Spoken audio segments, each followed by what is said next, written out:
नमस्कार, कसे आहात तुम्ही सगळे? वानखेडे स्टेडियमवरती आज जे काही प्रेक्षक हजर होते, त्यांची यथेच्छ क्रिकेटिंग करमणूक झालेली आहे, असं म्हटलं तरी चुकीचं ठरणार नाही.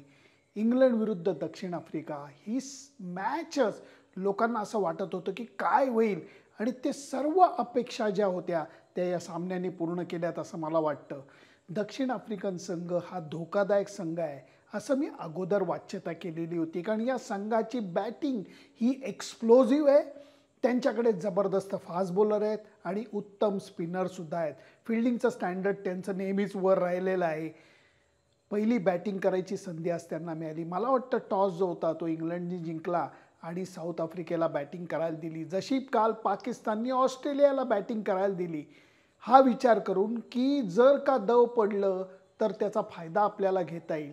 अहो कसलं काय, सामन्याची सुरुवातच मजेदार झाली. पहिल्या बॉलवरती क्विंटन डिकॉकनी बाउंड्री मारली, दुसऱ्या बॉलवरती तो आऊट झाला आणि त्याच्यानंतर दक्षिण आफ्रिकेच्या एकेका बॅट्समननी येऊन जी काही यथेच्छ बॅटिंग केलेली आहे त्याला तोड नव्हती. कारण मग तो रिझा हेंड्रिक्स असू देत, ॲड्रियन माक्रम असू देत, वॅन्डर डुसेन असू देत, या तिघांनी मिळून अक्षरशः धुलाई चालू केलेली होती आणि तरीही म्हणावा तेवढा स्कोर वाढेल की नाही अशी थोडीशी शक्यता वाटत होती, कारण अखेर इंग्लिश बॉलर्सकडे ते स्किल नक्कीच आहे. आज इंग्लंडनी अजून एक मजा केली. सर्व ऑलराऊंडर्सना त्यांनी बाहेर बसवलं. मग सॅम करन असू देत, मोईन अली असू देत, हे सगळेजण बाहेर बसले. आत कोण आला तर फक्त बेन स्टोक्स आला, जो बॉलिंग जास्त करणार नव्हता. खरी मजा कधी आली माहिती आहे तुम्हाला? ज्या वेळेला क्लासेनला दुसरा लंबा चौडा प्लेयर येऊन मिळाला आणि त्या दोघांनी मिळून जी काही धुलाई चालू केली आहे, आई शपथ, म्हणजे काय म्हणावं. जेन्सन आणि क्लासेन यांनी मिळून जी काही धुलाई चालू केली. अहो 40 बॉलमध्ये अर्धशतक करणाऱ्या क्लासेननी पुढच्या 21 बॉलमध्ये शतकी मजल मारली आणि जेन्सननी तर म्हणजे अपेक्षाच नव्हती. दोघांनी मिळून 10 सिक्सर मारल्या आणि मी आकडेवारीत कमी पडतो पण बहुतेक 76 बॉलमध्ये 150 धावांची त्यांनी भागीदारी केली. याच्यावरनं तुम्हाला कळून चुकेल की काय तडफेनी दोघं खेळत होते. बाउंड्रीज आणि षटकारांचा अक्षरशः पाऊस पडत होता आणि जो स्कोर 300 350 पर्यंत जाईल वाटत होतं, तो दक्षिण आफ्रिकेचा स्कोर 399ला जाऊन पोचला. जेन्सन नॉट आऊट राहिला 75 का 76 धावा करून.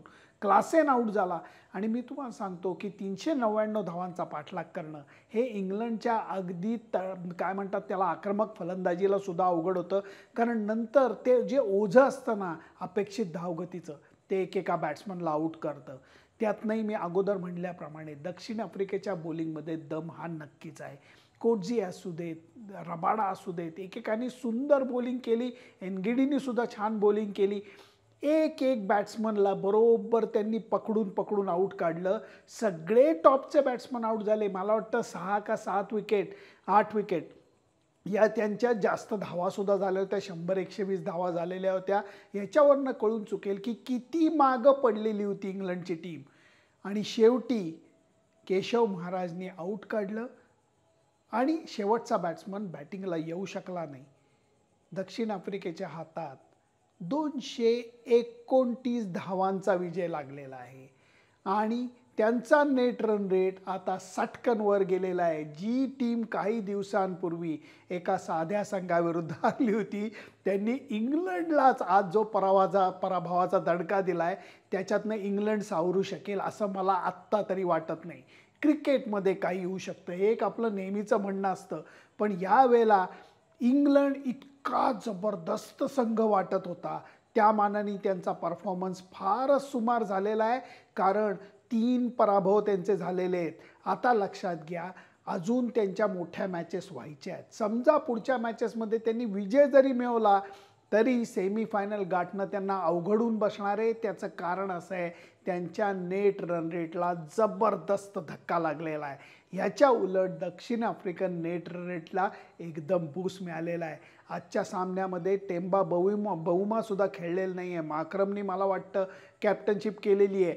या सगळ्या गोष्टी दक्षिण आफ्रिकेच्या दृष्टीने खूप महत्त्वाच्या ठरत आहेत. कारण त्यांनी एक सामना सोडला जो त्यांनी गमावला तो सामना साध्या संघाविरुद्धचा होता. त्या संघाने चांगला खेळ केला आहे मी मान्य करतो, परंतु उरलेले जे विजय मिळवलेत ते जबरदस्त मिळवलेत. मी परत एकदा सांगतो, त्यांच्या बॅटिंगमध्ये दम आहे. त्यांचे सगळे बॅट्समन आक्रमक क्रिकेट खेळत आहेत. क्लासेनचा सुद्धा म्हणजे काय तो ऑस्ट्रेलियाच्या अगोदरच्या सिरीजमध्ये सुद्धा त्यांनी काय बॅटिंग केलेली होती. आणि जेन्सन जेव्हा मिलर नंतर बॅटिंगला येतो तेव्हा तो सरळ बॅटनी फटके मारताना दिसतो. आज सुद्धा त्यांनी 6 सिक्सर मला वाटतं त्यांनी मारलेले आहेत आणि 40-42 बॉलमध्ये त्यांनी 76 धावांची नाबाद खेळी केलेली आहे. हे दाखवून देतं की दक्षिण आफ्रिकन टीममध्ये जबरदस्त खोली आहे आणि त्याचबरोबर त्यांच्या बॉलिंगमध्ये दम आहे. त्यामुळे हा संघ नक्कीच कुठल्या तरी मोठ्या संघाला धपाटा घालून सेमीफायनलमध्ये यायची शक्यता नाकारता येत नाही. त्यामुळे धमाल आलेली आहे. आजचा जो दिवस होता त्याच्यामध्ये 2 मॅचेस होत्या, पण खरी मॅच जी होती ती इंग्लंड आणि दक्षिण आफ्रिकेची होती. म्हणून एक हा छोटासा रिपोर्ट तुम्हाला सादर करावासा वाटला.